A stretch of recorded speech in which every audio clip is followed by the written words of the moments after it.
Hey, everybody. I wanted to talk today about the most expensive thing that you own. This is something that actually everybody has, and different people have different amounts of it. And once you take it, you cannot give it back. Once you lend it out, you will never see it again. It just is non refundable.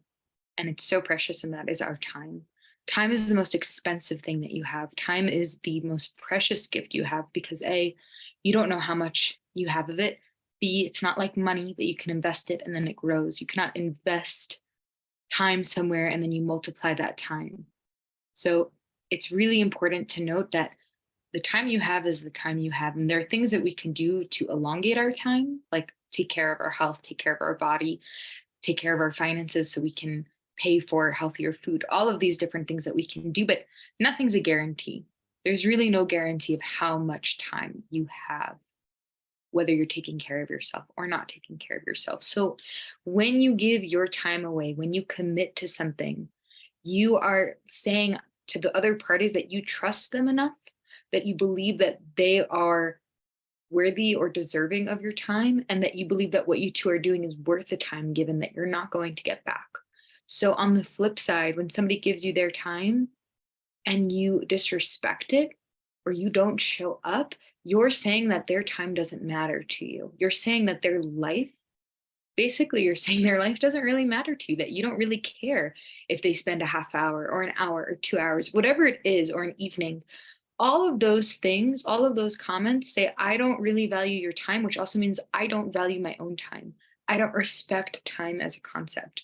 So, giving your word for your time that you're going to take someone to the airport and then you cancel on them. If you wanted to show up on a date and then you cancel. If you tell friends you're going to a party and then you cancel, all of that is not just things that you do here and there. That is a really big statement energetically. It means that you don't care about your time, you don't care about their time, and it doesn't really matter to you. So, in this culture, we kind of became more flippant on that. We've become something where you can just say words and then not hold to those words.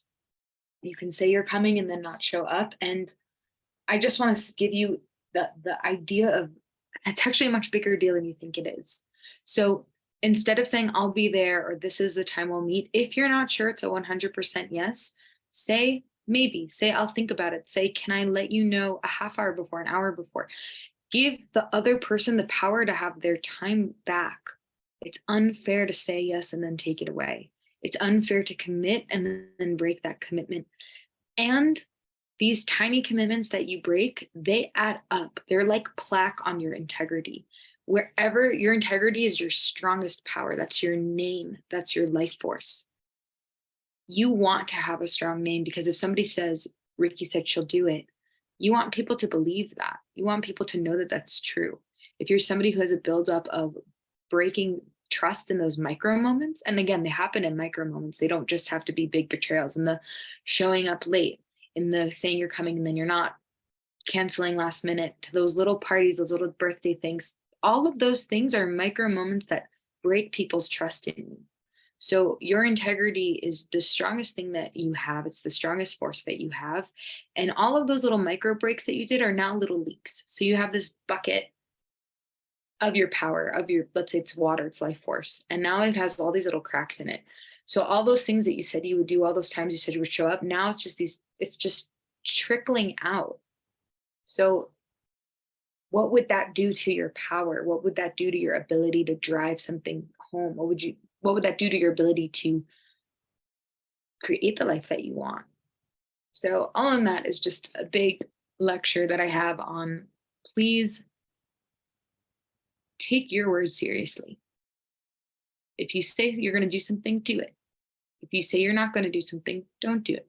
If you need to change your mind, if you, because that happens, tell them and start off with a prerequisite of this might happen. Maybe this will happen. I can let you know later on. Please don't do those. That sounds fun. Yeah, let's do it. Don't do those. Really check in with how much you're saying that, how often you're saying that, and really start noticing when you say it, reel it in and refine the wording that you're using because your word is your power. So refine how you speak, really check in, and people can handle a no. People can really handle a no and trust that.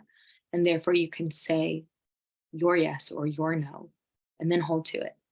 Okay. Anyways, that is my soapbox.